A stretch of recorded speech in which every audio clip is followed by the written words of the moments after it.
Tumeanza kwa mafanikio makubwa toka tumeanza kuwaweka vijana.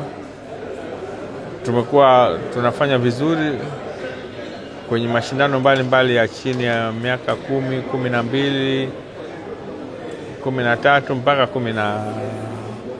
15. Vijana waliocheza hii under 17 ya Sekafa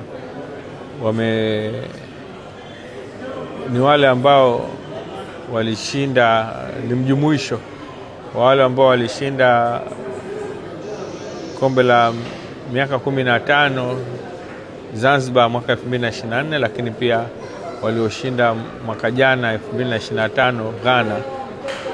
Kama mna kumbukumbu nzuri, Zanzibar kule walicheza na Guinea, fainali ambayo ilikuwa bingwa mtetezi, tukaweza kushinda kwa goli moja. Lakini pia mwaka jana tulicheza na Senegal Ghana kule, baada ya kumtoa robo fainali, kumtoa Ghana mwenyeji. Kwa hiyo fainali tukakutana na Senegal. Kwa hiyo Senegal sio mara ya kwanza kukutana nao, lakini pia wakati tuko Zanzibar pia tulicheza nao robo fainali, ndio nusu fainali, tukaweza kwenda fainali na bingwa mtetezi Guinea. Na vijana hawa tumekuwa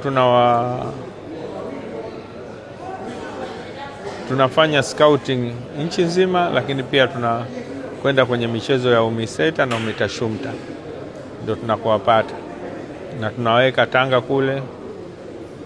Na Tanga kule vijana wa kike na kiume wako karibia 110, na kwa sababu wanatoka mikoa mbalimbali. Ambaye alikuwa anasoma shule ya msingi tunampeleka shule ya msingi, ambaye alikuwa anasoma shule ya sekondari tunampeleka shule ya sekondari, ambaye alikuwa shule ya serikali tunampeleka shule ya serikali, ambaye alikuwa shule ya private tunampeleka shule ya private, na tunalipa fees sisi. Na wanapofikisha miaka 15, 17 wana graduate, wanaondoka, kwa sababu sisi kwenye utaratibu wetu hatuendelei nao tena. Wanakwenda kwenye vilabu mbalimbali, na wengi wao wanakuwa kwenye timu za under 20, wanacheza ligi ya under 20.